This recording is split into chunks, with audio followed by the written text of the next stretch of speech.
اور تحویل قبلہ پر پورے 2 رکوع آ رہے ہیں۔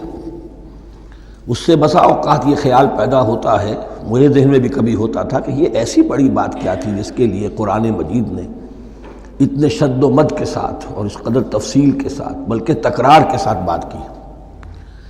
تو اصل میں اس کو یوں سمجھیے کہ ایک خاص مذہبی ذہنیت ہوتی ہے، اور وہ مذہبی ذہنیت یہ ہوتی ہے کہ اعمال کے ظاہر پر ان کی توجہ زیادہ مرکوز ہو جاتی ہے، اعمال کی جو روح ہے زیادہ اس کی طرف توجہ نہیں ہوتی۔ عوام الناس کا معاملہ یہی ہو جاتا ہے، ظواہر پر، رسومات پر، جو ظاہری شکلیں ہیں ان کی اہمیت، جو اصل دین ہے، روح دین ہے، جو مقاصد دین ہیں، ان کی طرف توجہ نہیں ہوتی۔ نتیجہ یہ ہوتا ہے کہ ظاہر میں ذرا سا فرق انہیں بہت محسوس ہوتا ہے، ذرا سا فرق ہو گیا، کسی نے رفع دین کر لیا، قیامت آ گئی، معلوم ہوا یہ کوئی اور ہی آ گیا ہماری مسجد میں، یہ کون ہے؟ کسی نے آمین ذرا اونچا کہہ دیا، پھر قیامت آ گئی۔ یہ ساری چیزیں جو یہ خاص ایک ذہنیت ہوتی ہے، اس ذہنیت کے پس منظر میں یہ مسئلہ چھوٹا نہیں تھا۔ ایک تو یہ کہ جو قبائلی اور قومی پس منظر تھا اس کے حوالے سے سمجھیے، مکے میں جو لوگ ایمان لائے، ظاہر بات ہے ان سب کو عقیدت تھی خانہ کعبہ کے ساتھ، خود حضور کو تھی۔ آپ روتے ہوئے نکلے ہیں اور آپ نے یہ فرمایا تھا کہ اے کعبہ مجھے تجھ سے بڑی محبت ہے، لیکن تیرے یہاں کے رہنے والے مجھے یہاں رہنے نہیں دیتے۔ پھر یہ کہ وہ جو عقیدت اور محبت تھی وہ تمام اور مسلمانوں کے دلوں میں بھی تھی۔ مدینے میں آ کر آپ نے رخ بدل دیا۔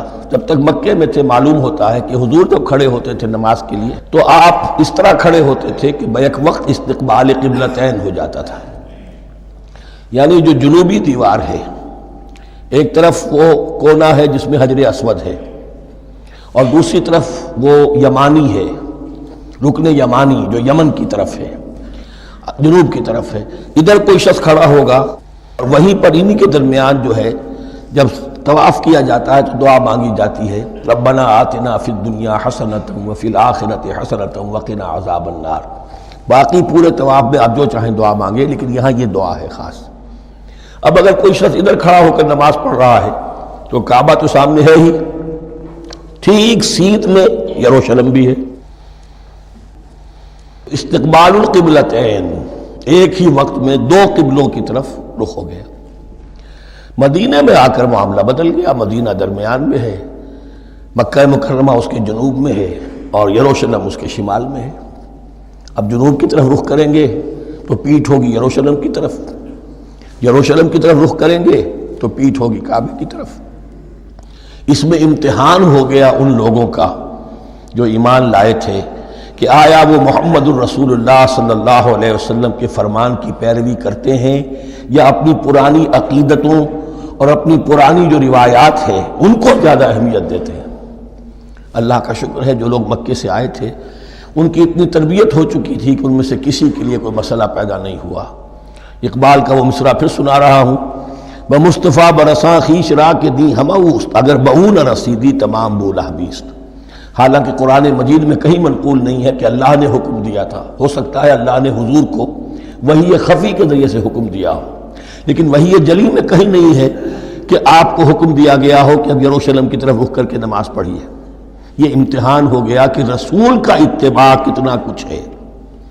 اب جب یہ حکم آیا اب امتحان ہو گیا جو مدینے میں رہنے والے جو ایمان لائے تھے ان کا، اس لیے کہ یہاں یہودی بھی تھے، بعض ان میں سے ایمان لائے، عبداللہ ابن سلام رضی اللہ تعالیٰ عنہ تھے، ان کو علماء میں سے تھے، لیکن جو اور دوسرے لوگ تھے وہ بھی زیر اثر تھے یہود کے علماء کے، ان کے دل میں بھی یروشلم کی عظمت تھی۔ اب جب انہیں رخ کرنا پڑا تو یہ ان کے ایمان کا امتحان ہو گیا۔ تو یہ بڑا امتحان تھا اس میں کہ جو سب کے لیے مثبر تھا، اور مسلمانوں میں سے بعض لوگوں کے دلوں میں یہ خیال بھی پیدا ہوا ہوگا اگر اصل قبلہ یہ تھا تو ہم نے اب تک جو نمازیں پڑھی ہیں وہ تو پھر ہم نے غلط اس پر پڑھی، ہماری اتنی سالوں کی، کسی کو ایمان لائے وہ 10 برس ہو گئے، ہماری ان نمازوں کا کیا بنے گا؟ وہ نمازیں ضائع ہو گئیں تو نماز تو ایمان کا رکن رکین ہے، تو بڑی تشویش پیدا ہو گئی۔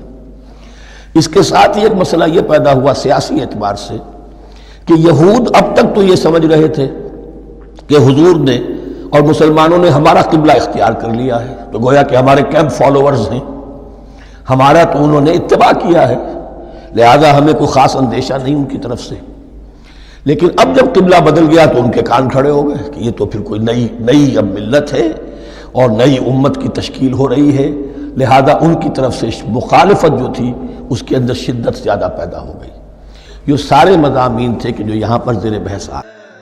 تیرے عشق نچایا، تیرے عشق نچایا، تیرے عشق نچایا کر کے تھیا تھیا، چھیتی بوڑی وے طبیبا نہیں تے میں مر گئیاں، چھیتی بوڑی وے طبیبا نہیں تے میں مر گئیاں، تیرے عشق نچایا کر کے تھیا تھیا،